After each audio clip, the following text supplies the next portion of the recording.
Subscribe करें और bell दबाएं ताकि कोई खबर रह न जाए। सिंध हो, बलूचिस्तान हो, KPK हो, पंजाब हो, हर जगह नुकसान, तबाही, बर्बादी के मनाजिर हैं, क़यामत खेज मनाजिर हैं literally. And I tell you this कि अगर आप में से कोई भी अपने कंफर्ट जोन से निकल के सिर्फ जाके एक बार 2 मिनट उनको देखेगा ना, आपको मालूम पड़ जाएगा कि हम कहाँ खड़े हुए हैं। और हुक्मरानों पर डिपेंड करना सबसे यूजलेस काम है वर्दा। आर्मी हमारी मदद के लिए वहाँ पहुँच गई है, अपील भी कर दी है और डेफिनेटली हमेशा फ्रंट लाइन पे हमारी आर्मी हमेशा हमारे लिए खड़ी रहती है और डेफिनेटली यहाँ भी जाएंगे, मदद करेंगे। फिलहाल हमारे साथ हमारी गेस्ट मौजूद है मीना मजीद बलोच, सोशल एक्टिविस्ट हैं, वुमेन एम्पावरमेंट पे काम करती हैं और इस तरह वहाँ पे इस वक्त सैलाब ज़दगान से परेशान लोग हैं उनकी मदद कर रही हैं। हमारे साथ शो में मौजूद है, उनको वेलकम कहते हैं, उनसे बात भी करेंगे। मीना, बलूचिस्तान में 223 अमवात अब तक रिपोर्ट हो चुकी हैं और गवर्नमेंट की तरफ से आपको कोई सपोर्ट मिल रही है? गवर्नमेंट की तरफ से कोई ऑफिशियल कुछ आ रही है मदद वहाँ से, या अभी कोई राब्ता किया जा रहा है या नहीं? देखिए, हमारी जो गवर्नमेंट है, स्वीपिंग गवर्नमेंट इन बलूचिस्तान की, इन हालात में बस अल्लाह ताला ने हम पे रहम करना था। अगर ये हालात लाने थे तो अच्छी हुकूमत होती बलूचिस्तान में तो शायद चीज़ें बेहतर होती। NGOs में, नेशनल लेवल NGOs की बात नहीं कर रही, मैं लोकल NGOs की बात कर रही हूँ जो बहुत छोटे पैमाने पे काम कर रहे हैं बलूचिस्तान में।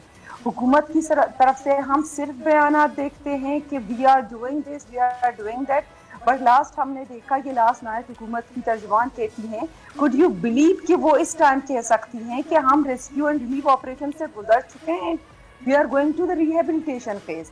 आप अंदाजा लगाएं कि 12.3 बलूचिस्तान की आबादी है और पूरा तकरीबन बलूचिस्तान अफेक्टेड है पार्शली एंड फुली, और हुकूमत की तरफ से ये दावे आते हैं कि हम रेस्क्यू रिलीफ ऑपरेशन से निकल चुके हैं। तो आप अंदाजा लगाएं कि हुकूमत कितना संजीदा है और हुकूमत की बयानात किस हद तक। मैं मीना से एक सवाल ये पूछना चाहता हूँ कि सैडली मीना, हमारा जो मुल्क है वो सियासत की तरफ इतना डूबा हुआ है, हम लोग डेली इतना कंटेंट अपने जिस्म को, दिमाग को देते हैं सियासी, कि हम इस वक्त सैलाब ज़दगान की तरफ देख नहीं रहे हैं, हम IDPs की तरफ देख नहीं रहे हैं, हम इतने परेशान नहीं हैं जितना हमें परेशान होना चाहिए। मिन हैसल कौम, do you think it is something to worry about?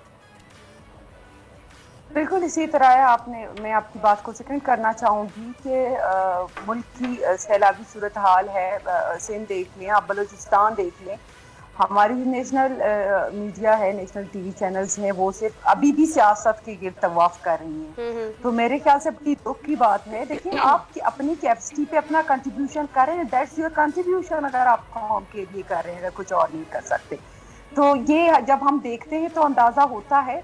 Specially Balochistan वालों का यह गिला है कि बलूचिस्तान में जो भी हो, बलूचिस्तान की जितने भी मसाइल हों उनको नेशनल TV चैनल्स पे नहीं दिखाया जाता, बल्कि एक मॉडल की जूती गुम हो जाए या उसकी कीमत की जो सनसनीखेज खबरें आती हैं वो भी हेडलाइंस पे चलती हैं। ये बलूचिस्तान वालों को तो बहुत काफ़ी अरसे से ये ताल्लुक है, लेकिन ये गिला है। सब्सक्राइब करें और बेल दबाएं ताकि कोई खबर रह न जाए।